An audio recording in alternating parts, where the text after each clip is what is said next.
이 시간에 말씀 전해주실 목사님 소개해드리겠습니다. 이은재 목사님 나오셔서 가장 확실한 것, 사랑이라고 하는 그런 말씀으로 은혜 나눠주시겠습니다.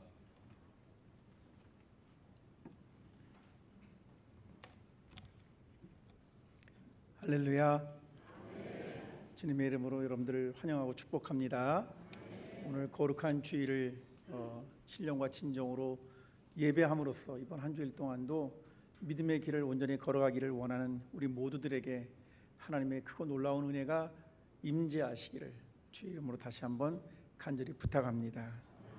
제가 독일에서 유학 생활을 할 적에 머물고 있었던 그 신학교에 한 원로 목사님께서 강사로 초청이 되셨습니다. 그 목사님이 오셔서 저희가 함께 다 같이 모여서 그분의 특강을 듣는데 그분이 다른 말씀을 안 하시고 이런 이야기를 해주신 것이 저한테 기억에 남습니다. 2차 세계대전이 발발이 되어서 군인들이 부족했기 때문에 제대로 훈련받지 못했던 젊은 청년들을 국가에서 차출을 해서 전장터로 내보내게 되는데 본인이 거기에 선발되었다는 거예요. 부모님의 입장에서는 어린아이들이 전장터에 나가는 거에 대해서 얼마나 염려가 되셨겠어요. 그래서 가정예배를 정성껏 드리고 그 다음에 그의 전쟁터에 나가는 그 자녀의 짐 가방에다가 부모님이 2권의 책을 넣어주셨답니다. 하나는 독일의 유명한 경건주의자인 요한 알브레히트 뱅헬이라고 하는 분이 쓴 신약성경 주석서인데요, 라틴어로 된 근호문이라고 하는 책자 하나와 그 다음에 독일어 성경책 이렇게 2권을 넣어주시면서 내가 어디를 가든지 하나님의 말씀과 그 다음에 이 책을 읽으면서 주님의 도우심을 구했으면 좋겠다. 전쟁터에 가서 초기의 전쟁은 독일이 승승장구하는 것처럼 여겨졌습니다. 그런데 나중에 알고 보니까 그것은 아주 러시아가 의도적으로 시간을 지연시키면서 전쟁할 수 있는 준비를 갖추기 위한 거였어요. 처음에 승전보를 내면서 계속해서 밀고 쳐 올라가는데 어느 만큼 시간이 지나게 되니까 그 가운데 보급로를 딱 차단시켜 버리고 그 다음에 그 위로 올라가니까 추위가 일찍 와서 독일 병사들은 먹을 것도 제대로 제공받지 못하고 그리고 추위와 싸워야 했습니다. 그런 가운데 이제 결국은 시간이 지나면서 전세가 역전이 되어서 다 포로가 되었답니다. 가방에다가 부모님이 넣어준 2권의 책이 처음에는 위로가 되는데 시간이 지나면서 추위도 있고 제대로 먹지를 못하니까는 그것이 얼마나 무거웠는지 고민을 하게 되었답니다. 2권의 책 가운데서 한 권을 내가 버려야 되겠다. 그렇게 해서 고민한 거예요. 한 권의 책은 성경이고 한 권의 책은 집에서 부모님이 아주 소중하게 여기는 정말 귀한 책자 신약성경 주석서죠. 그런데 그냥 그 어린 마음이지만 이 목사님은 그래도 하나님의 말씀이 더 소중한 거야 라고 생각을 해서 둘 중에 하나를 버려야 된다면 그 뱅헬의 근호문이라는 책을 버려야 되겠다. 그런데 내가 나중에 기회가 돼서 다시 돌아오면 이 책을 다시 내가 회수해 갈 것이다. 왜냐하면 부모님이 아끼는 책이니까. 그래서 자기 딴에는 이제 포로가 되어서 이렇게 막 이동하는 중에 짐을 가볍게 하기 위해서 그 책을 어딘지 잘 모르는 낯선 곳이지만 잘 숨겨놓고 그리고는 따라다니는데 성경책은 끝까지 버리지 않았다고 그러시더라고요. 포로 수용소 생활을 오랫동안 하고 그 다음에 이제 정전협상이 이루어져서 다시 고향으로 돌아오게 되었고 그리고는 그 책을 찾으러 갈 만한 삶의 여건이 허락하지 않았습니다. 왜냐하면 전후 독일의 삶은 굉장히 고통스러웠던 것이었으니까요. 그렇게 해서 생계를 유지하고 신학교에 가서 공부를 하고 목회자가 되어서 그 성장하는 독일 사회와 함께 같이 목회 열심히 하다가 은퇴하고 난 다음에 이렇게 초청을 받아서 오늘 강사로 오게 되었는데 처음에는 후배 목회자들에게 해주고 싶은 얘기가 너무너무 많았지만 다른 것보다 내 인생의 우여곡절을 돌이켜놓고 생각하니 하나님 말씀대로 사는 것이 제일 좋은 거더라. 그 얘기를 해주고 싶었대요. 아멘이십니까? 그냥 이렇게 아멘 할 때 설교 끝내야 되는데 그러면은 아마 제가 보기에는 그 강사 참 훌륭했어. 뭔 얘기인지 모르지만 그냥 은혜로운 것 같아 이렇게 끝났을 것 같은데 여러분 저는 오늘 사랑하는 성도 여러분들에게 특별한 말씀이 아니라 오늘 이 성경 말씀을 통해서 이 위기의 시대에 이 불안한 시대에 우리가 어떻게 살아가야 될 것인가 하는 것을 함께 나눔으로써 은혜를 누리기를 원합니다. 여러분, 우리는 지난 몇 년 동안 아주 끔찍한 시절을 보냈습니다. 물론 어른 세대들은 전쟁이라는 걸 치르셨죠. 또 저도 해당이 됐습니다만 제가 공부를 마치고 돌아온 이듬해에 한국은 IMF라고 하는 초유의 사태를 경험한 바가 있습니다. 그리고 2000년대 들어서서 사스, 메르스와 같은 전염병들이 돌기 시작을 했는데, 이번에 코로나는 전 세계를 멈추게 했을 뿐만 아니라 많은 사람들을 참으로 어렵게 만들었던 국제적인 전염병이었음에 틀림이 없습니다. 이제 이 모든 것들이 해결이 되어서 다시 이게 공공연하게 우리가 삶을 살아갈 수 있을 것처럼 생각하고 있는데, WTO에 해당하는 전문가는 또 새로운 방식의 변이가 일어나서 세계적으로 어려운 일이 생길지 모르겠다 하는 그런 경고의 방송을 제가 며칠 전에 들은 것으로 기억이 납니다. 우리가 살아가는 사회 확실치가 않습니다. 불안하고 모든 것들이 흔들리는 터전 위에 서 있는 것 같습니다. 인생을 좀 살아보면 삶의 경험이라는 게 있잖아요. 인생의 노하우라는 게 있잖아요. 그래서 좀 안정적이고 여유가 있어야 되고, 어떤 위기가 닥쳐온다 하더라도 조금은 좀 이렇게 느슨해질 수 있을 것 같은데, 사실 우리 삶은 그렇게 녹록지가 않은 것 같습니다. 미래는 불확실하기 때문에 불안하게 우리에게 다가오는 것이고, 과거의 경험들 가운데 좋은 것만 있는 것이 아니라 우리가 상처받았던 것, 때로는 끔찍하다고 여겼던 그 상처가 우리들 안에 어딘가에 내재되어 있다가 조금 우리 마음이 불안해질 때 우리 갖다가 엄습해 들어오기 시작을 합니다. 트라우마와 같은 것이죠. 이런 것들 때문에 우리의 삶은 간단치가 않은 것 같습니다. 이 세상 그 무엇 하나도 우리가 움켜쥐고 있어도 확실한 것 같지 않고 안전한 것 같지가 않기 때문에 현대인들은 더욱더 조바심을 내는 것 같고, 자기 스스로의 삶을 유지하고 지탱시키기 위해서 인간적으로 고안된 무수히 많은 안전장치들에 의존하면서 살아가는 것이 현대인들입니다. 여러분, 우리는 안 그런 것 같으세요? 제가 이렇게 안전장치라고 말씀을 드리니까 그렇지만 사실은 여러분들 가운데 보험 한두 개씩은 다 들고 있을 거예요. 요즘에는 보험회사가, 교회가 하는 일을 보험회사가 해줘요. 전에 중세 때만 하더라도 교회는 나면서부터 죽을 때까지, 요람에서 무덤까지 교회가 다 책임을 져준다. 그게 로마 가톨릭 교회에서 말하는 7성례전이었어요. 그런데 요즘에는 얼마나 보험제도가 잘 되어 있는지 태어나면서부터 죽을 때까지 보험으로 다 모든 걸 해결해 준다고 그래요. 그런데 우리가 아무리 많은 보험을 든다고 하더라도 우리의 삶이 불안하지 않습니까? 우리 삶은 안전하다는 말입니까? 그렇지 않지요. 항상 우리들은 말씀드렸던 것처럼 우리의 삶의 실존 자체가 불안정하기 때문에 걱정, 염려, 근심, 두려움, 공포로부터 자유로운 사람은 아무도 없다는 사실을 우리는 인정하지 않을 수가 없습니다. 성경에도 그런 삶의 고백을 우리 찾아볼 수 있는데, 야곱이 대표적인 인물이 그렇지 않나 싶습니다. 야곱은 자기가 사랑했던 아들 요셉이 죽은 줄만 알았어요. 그런데 한참 시간이 흘러서 그가 애굽의 총리가 되었다는 소식을 듣게 되었고, 가족들을 다 데리고 애굽으로 내려가지요.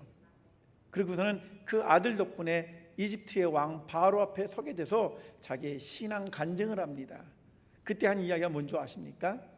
내 생은 되돌아보니 선조들, 내 인생의 선배들에 비하면 보잘것없지만 그럼에도 불구하고 그 짧은 순간들이 순탄하지 않았습니다. 고난의 연속이었습니다 라고 고백하는 그 대목이 오늘 우리들에게도 딱 맞아떨어지는 것은 아닌가, 그런 생각을 해보게 됩니다. 이렇게 삶이 녹록지 않다고 생각할 때, 우리가 확실한 것을 붙잡는 것이 쉽지 않다고 생각할 적에 많은 사람들은 초대교회를 생각해 보곤 합니다. 특별히 신앙인들은 그런 것 같아요.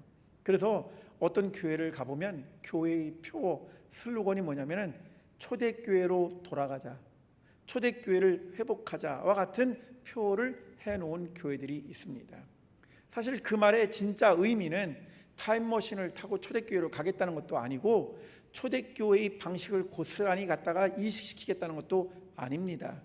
그 흔들리는 터전 위에 있었던, 지금 못지않게 힘들고 어려웠던 초대교회 속에서 초대 신앙인들, 초대교회의 신자들은 어떻게 그와 같은 위기를 극복해냈을까를 겸허히 배우고 싶어서 초대교회를 회복하자, 초대교회로 돌아가자, 그렇게 말하는 것 아니겠습니까?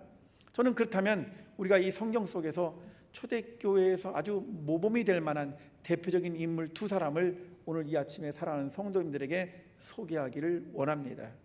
첫 번째 인물은 사도 베드로이고 또 다른 인물은 사도 바울입니다.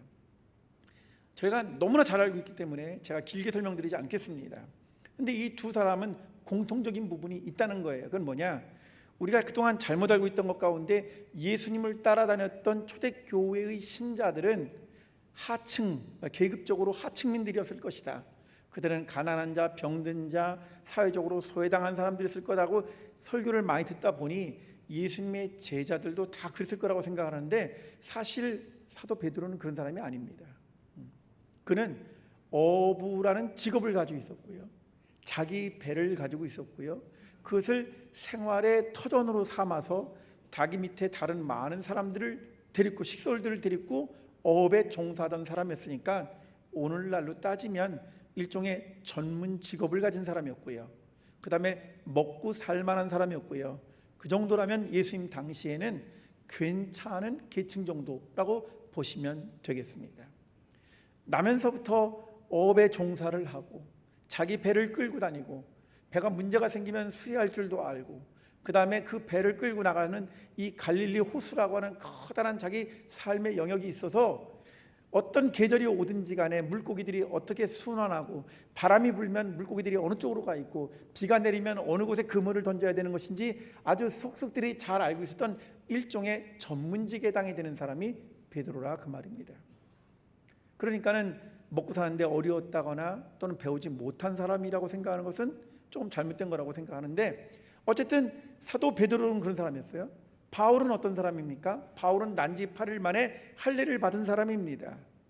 집안 혈통이 괜찮은 사람이고요, 정통 유대인이었고요, 그 다음에 배움의 학식도 높은 사람이었습니다. 가말리엘 문화생이라고 했으니까 배울 만치 배운 사람이에요. 거기다가 인간적으로 따져놓고 보면 율법의 의를 위해서 열심을 내는 데는 남 못지않은 자부심을 가진 사람이었습니다. 나는 율법에 흠이 없는 자로라 이렇게 자랑스럽게 이야기했을 뿐만 아니라 율법의 의를 지키기 위해서 자기 열심이 어떠했는가를 다른 사람들 앞에 공공연히 이야기했던 사람입니다. 한 걸음 더 나아가서 사도 바울은 로마의 시민권을 가지고 있었던 사람입니다. 이 사람은 로마 사람도 아니잖아요. 당시 이스라엘은 로마 제국에 의해서 점령당했잖아요. 그런 사람이 어떻게 로마의 시민권을 가지고 있었을까요? 오늘날도 비슷합니다만 당시 이방 사람들이, 로마 사람이 아닌 사람이 로마의 시민권을 가지는 방법은 둘 중에 하나입니다. 하나는 로마 제국을 위해서 커다란 공을 세우거나, 우리는 2002년도에 히딩크라는 분이 와서 우리나라 축구를 월드컵 4강에 올려놓았잖아요. 그것 때문에 우리나라에서 명예 시민으로 그를 지금까지 되어가는 것을 알 수 있을 것입니다. 이렇게 로마 제국을 위해서 뭔가 기여를 크게 했다라면 시민권을 부여받을 수 있었습니다. 그런데 사도 바울은 그런 일을 한 적이 없어요. 그러면 어떻게 시민권을 획득했는가? 간단합니다. 예나 지금이나 마찬가지지만 돈으로 시민권을 사는 방법이 하나 있습니다. 그 얘기는 무슨 말입니까? 사도 바울은 집안도 괜찮고 배운 것도 많고 또 의지적으로 열심히 있는 사람이기도 하고, 한 걸음 더 나아가서 집안이 먹고 살 만한 집이었다, 그런 겁니다. 그러니까 베드로를 놓고 보더라도 또는 바울을 놓고 보더라도 죄송한 얘기입니다만 어쩌면 우리보다 훨씬 더 안정적인 삶을 영위하고 있는 사람들이었을 것입니다. 생활하는 데 있어서 그다지 불편하지도 않았을 것이고, 자기 나름대로 인생의 노하우와 어떤 직업 정신을 가지고 있었을 것이고, 그 다음에 전문적인 그와 같은 기술이나 자격을 갖춘 사람들이었다고 생각하시면 되겠습니다. 그들은 다른 자기들만 못한 사람들에 비하면 훨씬 안정적인 삶을 살아가는 것이지요. 부족할 것이 없는 것처럼 비쳤던 사람들이었습니다. 그런데 하나님께서 그들을 만나주시고 그들을 만져주시고 그들을 고쳐주시고 그들을 바꾸어 놓으셨어요. 그렇기 때문에 우리는 베드로와 바울에게서 있었던 이와 같은 것들을 좀 생각해 볼 필요가 있습니다. 여러분, 사도 베드로를 우리 주님께서 부르실 때 마태복음, 마가복음에도 나오지만 그 부르시는 장면이 조금 자세히 기록되어 있는 본문은 누가복음 5장입니다. 누가복음 5장에 보면 베드로는 자기를 따르는 무리들과 함께 같이 밤새도록 가서 물질을 했습니다. 물고기를 낚으려고 밤새도록 수고를 했어요. 그런데 허탕을 치고 아침을 맞이했습니다. 주님께서 그들에게 다가가서 묻고 그들이 허탕 쳤다는 사실을 알게 되었습니다. 그리고서는 예수님께서 베드로에게 요청하는 것은 우리들이 잘 알고 계신 것처럼 깊은 곳에 그물을 던져라 라는 것이었습니다. 일반 사람들은 잘 모르지만 베드로는 그것이 무엇을 의미하는지를 잘 알고 있었을 것입니다.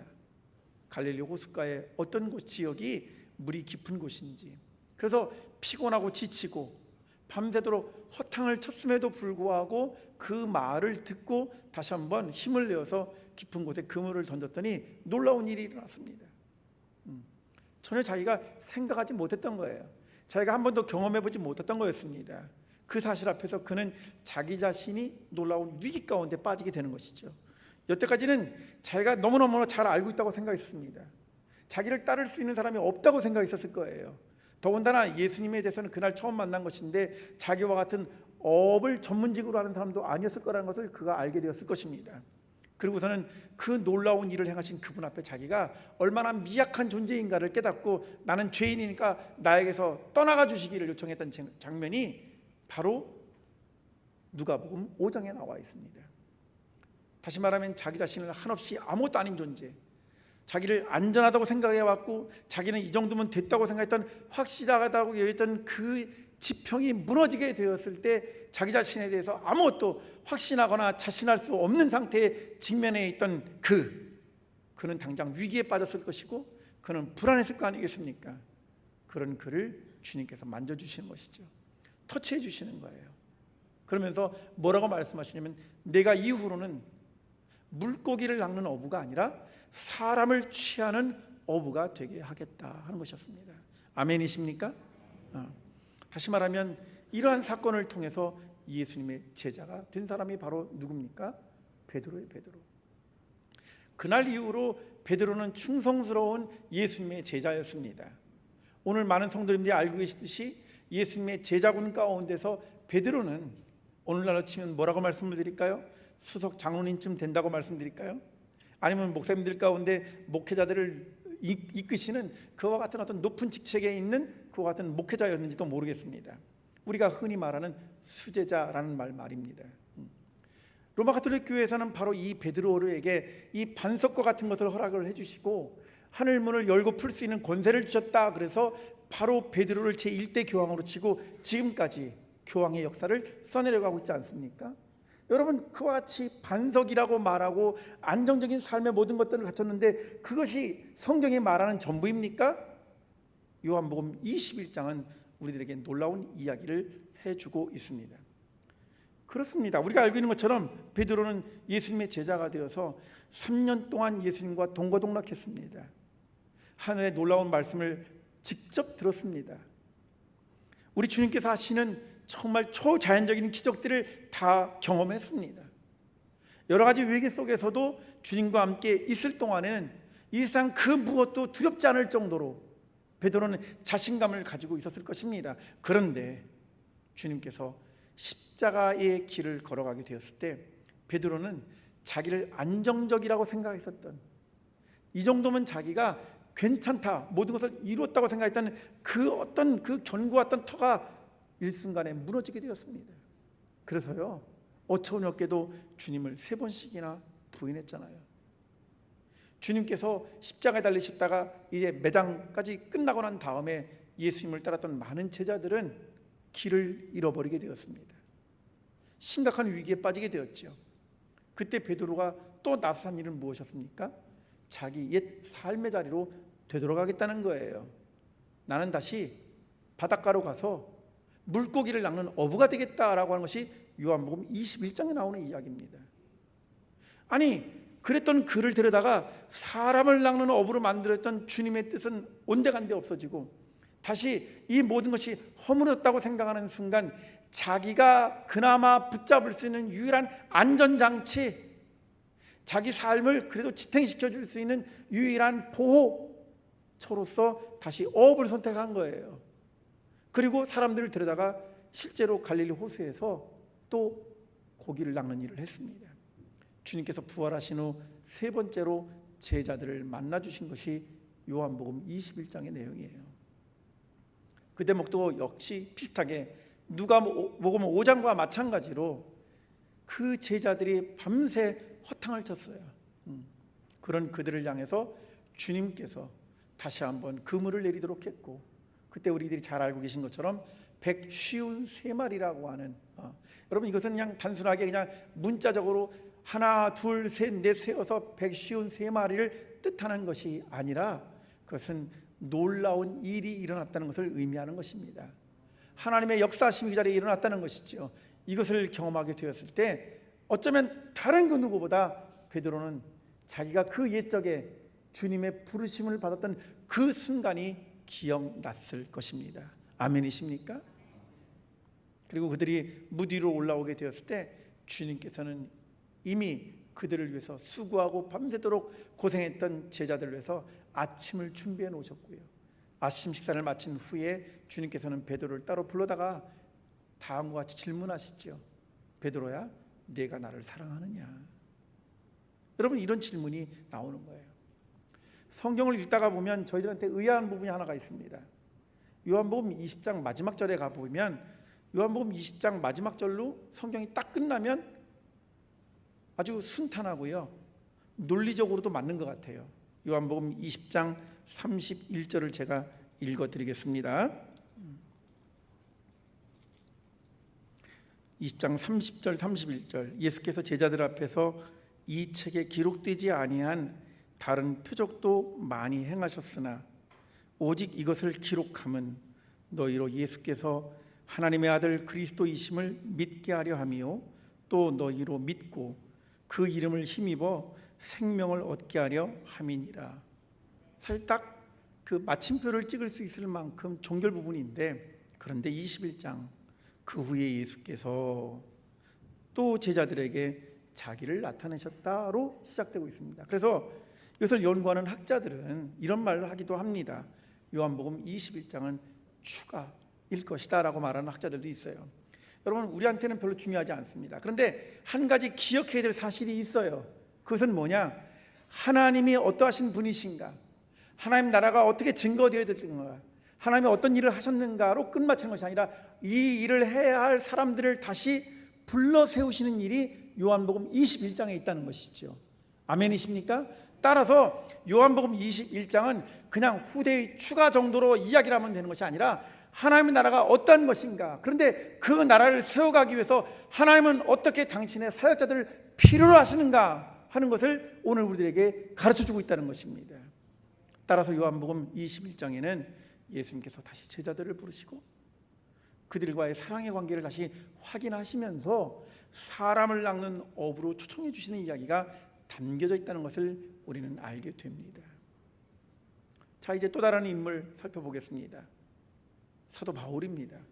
말씀드렸던 것처럼 개인적으로 놓고 보면 별로 흠잡을 데 없는, 가정적으로나 학식 면에서 또는 성격 면에서 또는 여러 가지 경제적인 어떤 이런 환경에서 놓고 볼 적에 다른 사람하고 비교하지 못할 정도로 괜찮은 사람이에요.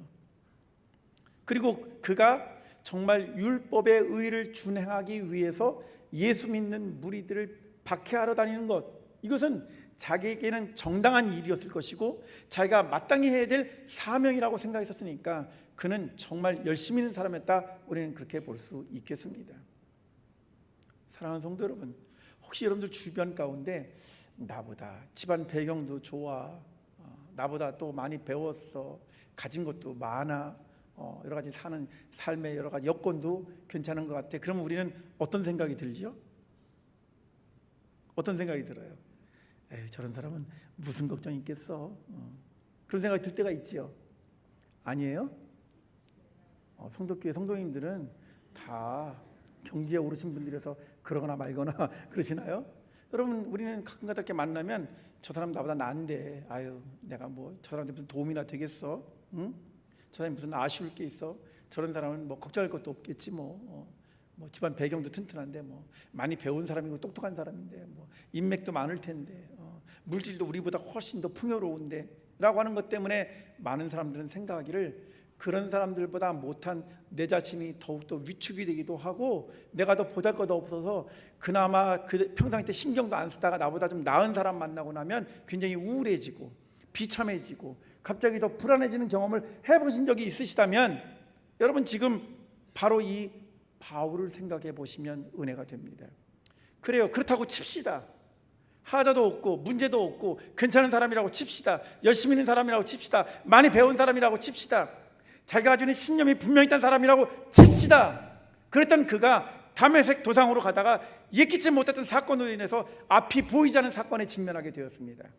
여태까지는 자기 방식과 자기 기준을 가지고 무엇인지 확고한 판단을 내렸고요, 자기가 자기 자신에 대해서 기준이 되었던 사람입니다. 그런데 그 모든 것이 송두리째 앞이 보이지 않는 것 때문에 아무것도 판가름할 수 없는 상황이 됐어요. 자기를 지탱시켜 줄 수 있는 것, 내가 살아가는 유일한 삶의 방식은 셀프, 나라고 생각했던 이 사람에게 절체절명의 위기가 온 겁니다. 모든 것들이 흔들려 버린 거죠. 여러분, 차라리 그런 사람은요, 우리처럼 가지지 못한 사람, 많이 배우지 못한 사람, 넉넉지 못하고 환경이 썩 편하지 못했던 사람들은 나야 뭐 원래 이렇게 살았던 사람인데 뭐 앞으로 위기가 닥쳐와도 뭐 또 뭐 다 그렇게 사는 거지 뭐, 이렇게 얘기하면 그만일 걸.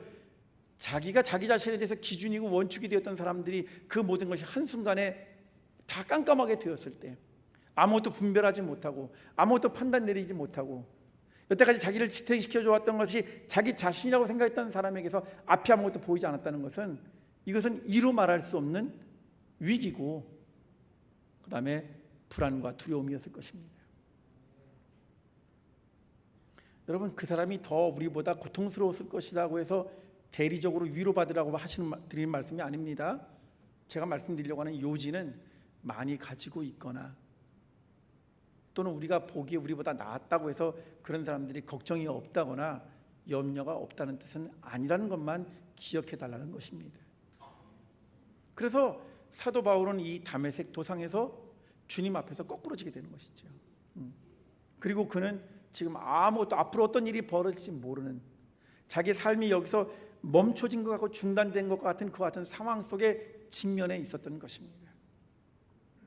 여러분, 사도행전 9장을 잘 읽어보시면 하나님께서는 이 사울이라고 불리우는 바울을 당신의 거룩한 일꾼으로 삼기 위해서 수고하신 장면들을 볼 수 있는데, 이미 그 전에 사도행전 7장에는 누구 이야기가 나오냐면 집사 스데반의 이야기가 나오는 것입니다. 분명히 사울은 그 자리에 있었습니다. 그런데 집사 스데반은 어떤 상황에 직면해 있었습니까? 자기가 예수를 그리스도로 고백하고 믿는다고 하는 사실 때문에 유대인들에게서 고발을 당해서 지금 돌로 쳐 죽임을 당하는, 다시 말하면 생의 마지막에 서 있는 사람이었습니다. 공포에 찌들어 있어야 될 그 사람이 환한 얼굴을 가지고 정말 세상의 그 어느 누구도 이해할 수 없는 마음의 평안 가운데 하늘에 대한 기쁜 소식을 증가하고 있는 장면을 목격했던 것이 바로 사울이었습니다. 그러니까 자기가 다메섹 도상에서 앞이 아무것도 보이지 않게 되었을 때에 그때 사울은 어떤 생각을 하게 되었을까요? 분명히 바로 직전에 있었던 이 집사 스데반의 사건이 기억났을 것입니다. 그동안은 자기가 자기 자신에 대해서 확실한 거라고 생각을 했었는데 지금 모든 것이 불확실해진 이와 같은 상황 속에서 자기한테 가장 인상 깊게 남았던 것은 무엇이었을까요? 집사 스데반이었을 것입니다. 곧 죽음에 직면할 사람이 그렇게 평화로울 수 있는가? 곧 죽음에 직면하고 고통스러운 죽음 가운데 처해야 될 사람이 하늘의 복음을 그렇게 담대하게 증거할 수 있을까? 그것이 사도 바울에게 다가오지 않았을까요? 여러분, 그 같은 상황 속에서 그는 어쩌면 자기도 알지 못하는 어떤 커다란 힘에게 의지하면서 이 위기를 극복하고 싶어서 기도하고 있었는지 잘 모르겠습니다. 하나님께서는 아나니아라고 하는 선지자를 통해서 바로 바울을 고쳐주시기로 작정을 하지요. 성경을 자세히 읽어보시면 사도행전 9장에 이 아나니아는 이렇게 말합니다. 하나님께서 자기에게 요청하신 것을 납득하기가 어렵다는 거예요. 왜? 사울이라는 사람, 저 바울이라는 사람은 악명 높은 사람입니다. 기독교를 핍박하는 사람들이에요. 그런데 그런 사람이 위기에 빠진 것은 기독교인들에게는 오히려 자랑스러운 일 아닙니까? 다행 아닌가요? 저런 사람이 좀 잘 안 풀려야 내가 그나마 좀 안심하고 신앙생활할 수 있는 거 아닌가요? 여러분, 우리들은 종종 두 개의 저울을 가지고 있습니다. 하나는 자기 확신이라고 하는 저울이고요. 또 하나의 저울은 어딘지 모르지만 뭔가 내 인생에 뭔가 외부로부터 주어질 그런 어떤 강력한 힘에 의해서 좀 내가 보호를 받고자 하는 그와 같은 신념, 믿음과 같은 이 저울이 있습니다. 그런데 있잖아요, 잘 들으십시오. 내가 좀 잘 나가고 내가 좀 괜찮다고 생각할 때, 내가 좀 안정적이라고 생각할 때는 이 저울이 무게감이 더해집니다. 나는 뭐 큰 어려움 없는데 나는 이 정도면 안정적인데, 나는 이 정도면 다른 사람에게 비유해 볼 적에 그래도 다양한 편이라고 생각하면 이 저울이 무거워지면, 죄송합니다만 이 저울, 뭔가 잘 알지 못하는 어떤 강력한 힘에게 좀 의지하고 싶은 이 저울은 상대적으로 가벼워집니다. 이 저울이요, 여러분, 전 비유를 드리고 말씀을 드리고 있는 거예요. 우리가 평탄하고 우리가 잘 될 때, 기도하면 모든 것이 수술 풀리는 것 같고, 전도하면 많은 사람들이 교회로 들어오고, 우리가 말씀 들을 때 그냥 막 은혜 충만하고, 이래서 우리가 신앙생활을 잘했다라고 생각하고 나는 믿음이 괜찮은 것 같아라고 생각하는 이 저울이 무게감이 주어지면 주어질수록, 죄송합니다만 하나님의 필요는 상대적으로 약해질 수 있다는 거예요. 그러니까는 만일 우리가 신앙생활을 하면서도 양다리를 걸치고 우리가 위기에 빠지고 우리가 어려움에 직면할 때는, 여기다가 초점을 둘 때는 나에 대한 자신감이 없죠.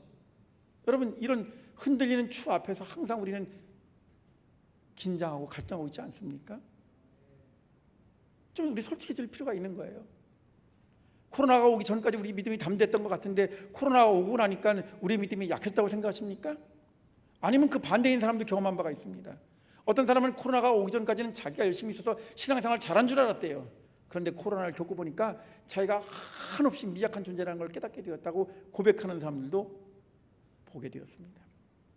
여러분, 어찌되었든지 간에 사도 바울은 자기가 아무것도 앞이 보이지 않게 되는 이 절체절명의 상황 속에서 그 이전에 직전에 경험했었던 집사 스데반이 기억나기도 했을 것이고요.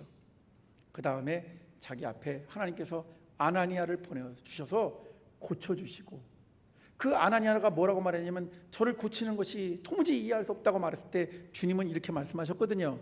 사도행전 9장에서 내버려 두어라.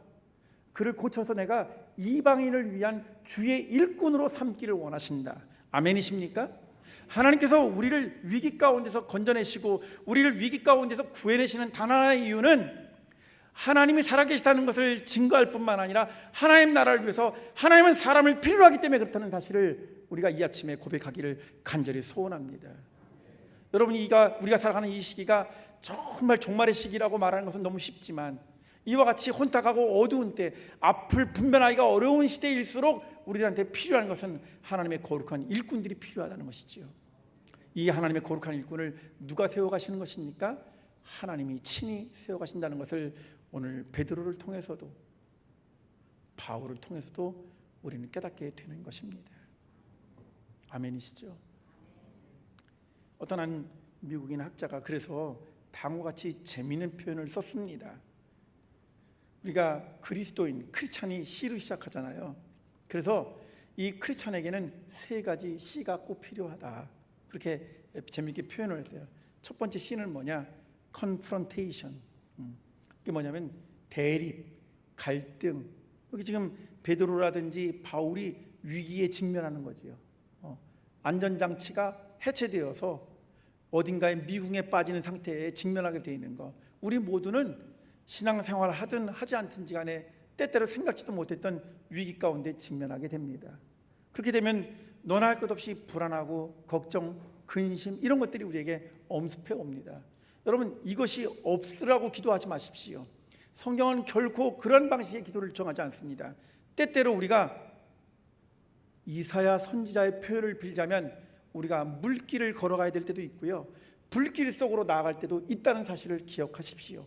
다만 중요한 것은 이와 같은 때에도 우리를 내버려 두지 아니하시는 하나님이 계시다는 사실을 우리가 깨우치는 것이 중요한 것입니다. 아멘이십니까? 따라서 첫 번째, 그리스도인들에게 첫 번째 필요한 C는 뭐냐면 컨프런테이션.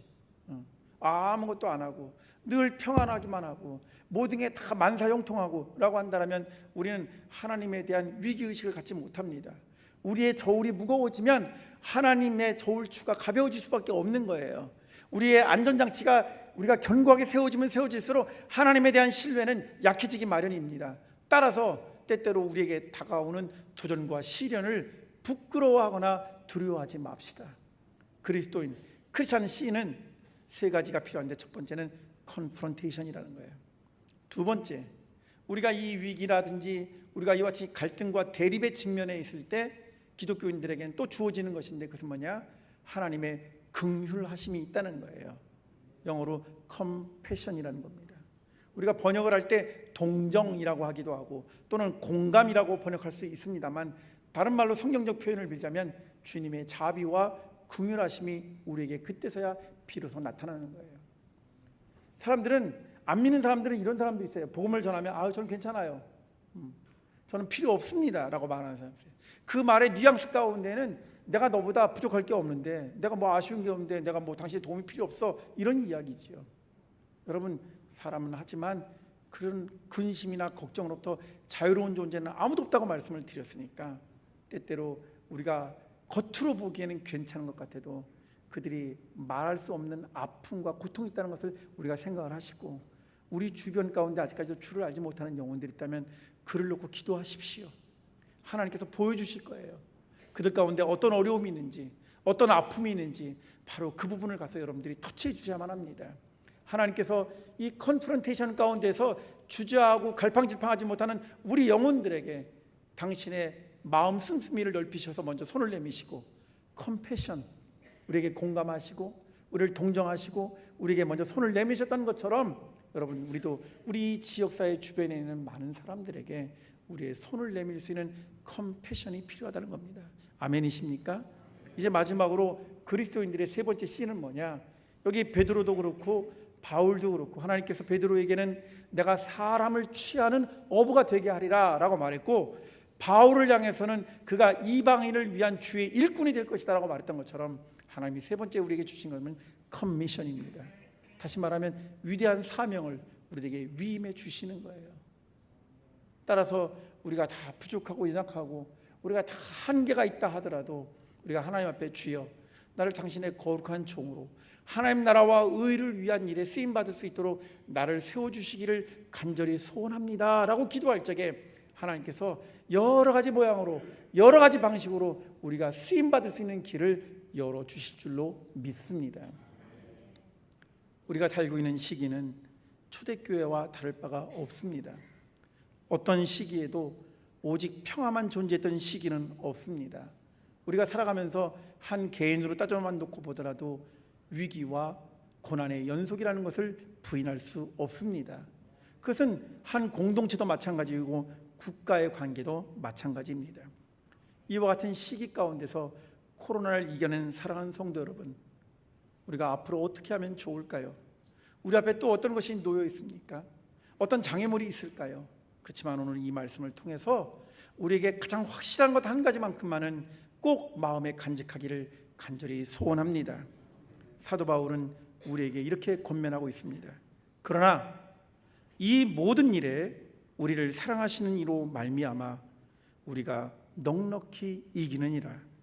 내가 확신하노니 사망이나 생명이나 천사들이나 권세자들이나 현재일이나 장래일이나 능력이나 높음이나 깊음이나 다른 어떤 피조물이라 할지라도 우리를 우리 주 그리스도 예수 안에 있는 하나님의 사랑에서 끊을 수 없으리라. 우리를 향하신 하나님의 분명하고도 확실한 사랑이 우리의 지금을 가능하게 하고 우리의 미래를 담대하게 하기를 간절히 축원합니다. 우리 시간 다 같이 가슴에 손을 얹고 잠깐 같이 기도하시도록 하겠습니다. 오늘 주신 말씀 생각하면서 아버지 하나님, 그렇습니다. 우리가 여유가 있고 내 마음대로 될 때는 자꾸 나를 의지하려는 경향이 있었는데 내 힘으로 살아갈 수 없음을 이 시간 고백하오니 내 안에 오셔서 주인 되어 주시고 참 생명으로 역사하여 주시기를 간절히 원합니다. 주께서 피값으로 사신 주님의 몸된 교회가 여러 가지 어려움과 환난 속에서도 아버지며 날마다 반석 위에 세워진 것처럼 날마다 새로워지게 하시고 이 지역사회의 빛과 소금의 사명을 잘 감당하는 거룩한 재단이 되게 하여 주옵소서. 우리 모두가 이 일에 하나가 되기를 간절히 소원하오니 주님, 우리의 기도를 들어 응답하여 주옵소서. 이 시간 이런 기도 제목을 가지고 함께 통성으로 기도하시겠습니다. 사랑이 많으신 아버지 하나님, 오늘 거룩한 주일을 허락해 주셔서 감사합니다. 저들 상하고 아버지의 지친 심령들이 이 자리에 모여서 주님 앞에 나와 예배를 드립니다. 우리의 찬양을 들으시는 아버지 하나님, 우리의 간구를 들으시는 아버지 하나님, 말씀 가운데 임재하시는 아버지 하나님, 우리의 허물과 우리의 약함이 무엇인지 아시고 우리가 무엇 때문에 두려워하고 걱정하고 염려하는지, 왜 우리는 기도할 수밖에 없는지 잘 아시는 아버지 하나님, 이 시간 사도 바울이 고백했던 그 기도 고백이 우리의 기도가 되기를 간절히 원합니다. 우리를 흔들고 요동치게 하는 이 세상의 모든 것들로부터 우리를 견고한 토 위에 세워 주시옵시고 하나님의 변함없으신 사랑, 그 확실한 사랑으로 인하여 믿음으로 승리하는 온 성도를 놔둘 수 있도록 은혜 내려 주시옵소서. 믿습니다. 역사하여 주옵소서. 참으로 좋으신 아버지 하나님, 주님 앞에 나와 겸손히 예배합니다. 우리의 몸과 마음을 당신의 거룩한 손으로 어루만져 주옵소서. 우리가 가지고 있는 모든 근심거리, 걱정, 염려들 주께서 해결해 주시옵소서. 이 시간 주님 앞에 모든 것을 내려놓사오니 우리는 아무것도 아니로되, 우리는 부족하고 사랑받을 수 있을 만한 아무런 조건도 갖추었지 못했지만 그럼에도 불구하고 아무런 조건 없이 우리를 사랑해 주시고 우리를 위하여 죽으시고 다시 부활하신 예수 그리스도의 그 크신 은혜로 말미암아 이 자리에 있음을 고백하게 하여 주옵소서. 아버지 하나님, 우리 사회가 요동치고 있습니다. 우리 장로님 기도하셨던 것처럼 아버지 하나님, 정치, 경제, 사회, 문화, 예술 모든 분야에 있어서 아버지 하나님 어느 것 하나 안정적이지 못하는 이때에 주님의 몸된 교회들이 아버지 하나님 반석과 같이 세워지기를 원합니다. 흔들리고 요동치는 곳 속에서 좌표를 잃은 이 세상 가운데 우리가 길잡이가 되어지고 등대와 같은 역할을 감당하기를 원합니다. 아버지 하나님, 성도교회가 빛의 사명을 감당하게 하여 주시옵소서. 세워주신 담임 목사님에게 영육간의 강건함으로 붙잡아 주시옵시고 온 성도들이 한 마음을 가지고 살아계신 주님을 온전히 증거하며 나아갈 적에 올 한 해 동안 저희들이 기도하고 계획한 아버지 하나님, 이 지역사회를 살리는 놀라운 역사가 일어날 줄로 믿습니다. 영광 거두어 주옵소서. 우리 주 예수 그리스도의 이름으로 간절히 기도드리옵나이다. 아멘.